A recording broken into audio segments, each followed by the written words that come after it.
Bonsoir. Pour sa dernière étape dans les pays baltes, le pape est arrivé ce mardi à Tallinn, capitale de l'Estonie. Alors, que retenir de cette étape et plus largement de ce voyage qui s'achève? Peut-être déjà trois messages. Un message aux nations, un message pour les chrétiens et puis une adresse particulière pour les jeunes. Commençons par le message aux nations. Il était attendu évidemment dans cette région et dans ces trois jeunes républiques qui ont recouvré leur indépendance depuis à peine plus de 25 ans, dont l'histoire a été marquée par les occupations et qui se trouvent à cet endroit où les forces militaires de l'OTAN font face à celles de la Russie. Alors le pape a donné une petite leçon du bon nationalisme. Un peuple fort n'est pas celui qui crie fort ni celui qui menace, a-t-il expliqué. Ça n'est pas non plus celui qui se replie sur lui-même, mais au contraire celui qui sait tisser du lien et accueillir en particulier les plus petits et les plus fragiles.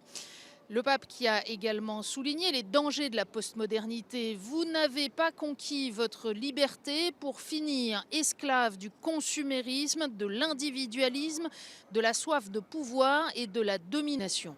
Deuxième message à l'intention des chrétiens dans ces pays où se côtoient protestants, catholiques et orthodoxes. Le pape a redit l'urgence de témoigner ensemble dans la société de la bonne nouvelle de l'évangile. Et puis pour les catholiques qui ont été particulièrement persécutés sur ces terres, eh bien, le Saint-Père les a invités à se souvenir de ce qui a été vécu et souffert, à se souvenir des martyrs et à en tirer un exemple pour mener une vie conforme à la radicalité évangélique. Enfin, troisième message, à destination cette fois des jeunes. Le pape les a rencontrés ce matin à l'église luthérienne Saint-Charles, en étant bien conscient que dans l'assistance, comme ici en Estonie de manière générale et même plus largement dans toute l'Europe, se trouvaient parmi eux beaucoup de jeunes qui ne croient pas. Sappiamo, come ci avete detto, che molti giovani non ci chiedono nulla perché non ci ritengono interlocutori significativi per la loro esistenza. È brutto questo. Quando una chiesa, una comunità si comporta talmente che i giovani credono che questi non mi diranno nulla che serva alla mia vita. Alcuni anzi chiedono espressamente di essere lasciati in pace perché sentono la presenza della Chiesa come fastidiosa e perfino irritante.